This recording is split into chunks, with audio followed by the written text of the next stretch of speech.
ज्याला आपला उद्धार करून घ्यायचा असेल त्याने कीर्तन श्रवण करावं. कीर्तन हे शोभा वाढवण्याचं साधन नव्हे तर उद्धाराचं साधन आहे.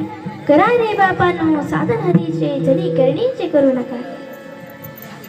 सज्जन हो, कीर्तन हे स्वतःच्या हिताचे हित असते. कीर्तन हे दुःखाच्या निवृत्तीचं साधन आहे.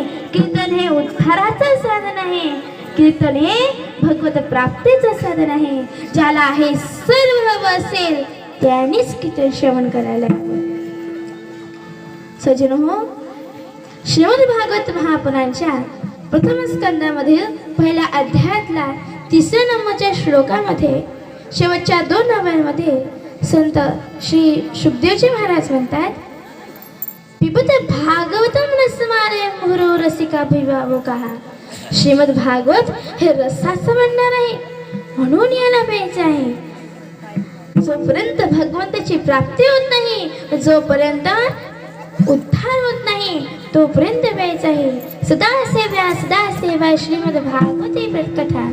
तशाच प्रकारे कीर्तन हे वारंवार प्यायचे आहे.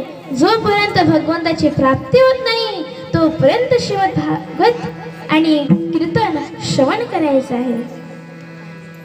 जो मनुष्य, जो व्यक्ती आपल्या मुखातून म्हणजेच हरीच्या मुखातून हरीचे कीर्तन करत नाही त्या मनुष्याच्या व्यक्तीच्या मुखाला संत म्हणतात.